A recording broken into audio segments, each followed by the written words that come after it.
Big news. Expect the news.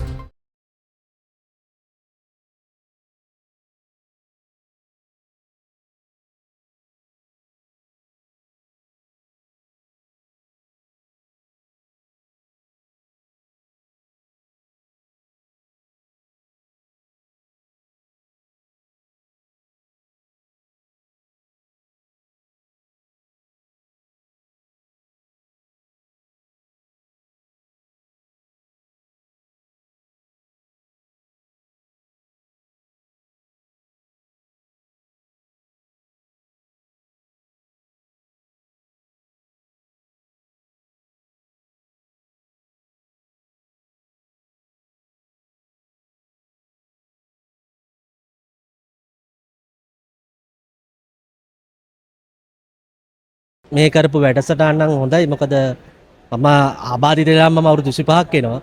මේ දැන් තමයි මේ රජයට පුළුවන් වෙලා තින්නේ මේ වගේ අවස්ථාවක් ආබාධිත ප්‍රජාවට මේවා කරන්න. ඉතින් මේ සේවාව ඉක්මනටම තව දියුණු කරගන්නව නම් වඩාත් හොඳයි. පොදු ප්‍රමාණය මෙච්චර කාලයකට අපි ගියේම නැහැ කිව්වොත් ඒක තමයි හරි. මොකද ඔයගොල්ලෝ කිසිම කෙනෙක් ජීවිතේට දැකලා නැතුව ඇති ආබාධ සහිත කාන්තාවක් රෝද පුටුවෙන් පොදු ප්‍රමාණය යනවා. මේ තමයි පළවෙනි අවස්ථාව.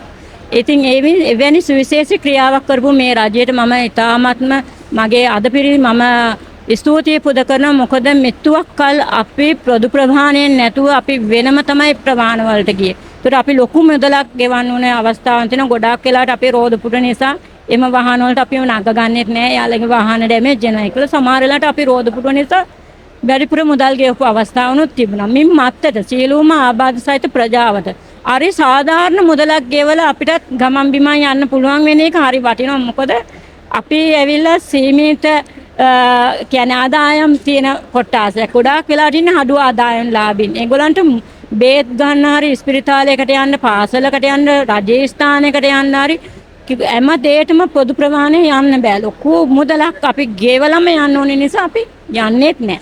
ඉතින් මේ තමයි මම හිතන්නේ අපේ ජයග්‍රහණය. අපි හැමදාම පිටරටවල තමයි දැක්කේ මේ වගේ බස් සේවාවන්. හරි සතුටුයි අපේ ලංකාව දියුණු වෙන එක, අපේ රට ඉදිරියට යන එක. මේ මාස 18 තුළ අපි කරපු මම හිතන්නේ අලුත්ම දේ තමයි මේක. අපි පාරවල් හදලා තියෙනවා, එක්ස්ප්‍රස් වේ පටන් අරන් තියෙනවා, පාලම් හදලා තියෙනවා, ගොඩක් කරලා තියෙනවා. කලින් කවුරුත් කරපුවා තමයි අපිත් කළා. අපි ඕනනම් ඒවා හොරකම් නොකර නාසි නොකර කරලා. අපි UDA පැත්ත ගත්තත් එහෙම තමයි. අපි හොරකම් නොකර නාසි නොකර ජනතාවගේ ඇහෙන් බැලලා වැඩ කරලා ඇති. නමුත් ඒවා මෙච්චර කාලයක් තිබිච්ච ඒවාම තමයි. ඒවා තමයි ලොකු කරලා අපි කරලා දෙන්නේ. නමුත් මෙතන තියෙන විශේෂත්වය තමයි තෙල්ලාම ලංකාවට බස් එන්නේ මේකත් එක්ක. බස් මගී ප්‍රවාහන බස්.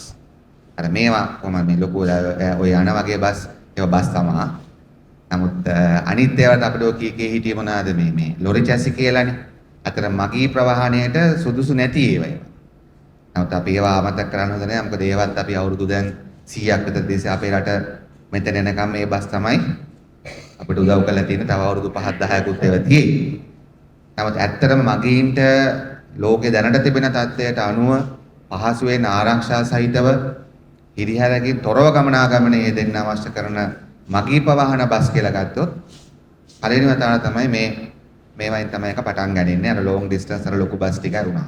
දැන් මේ බස් 10 අපිට කලින් ලැබෙන අපි ඇත්තටම සියල්ල සැලසුම් කරන් හිටියේ මේ අවුරුද්දේ අගෝස්තු මාසෙට.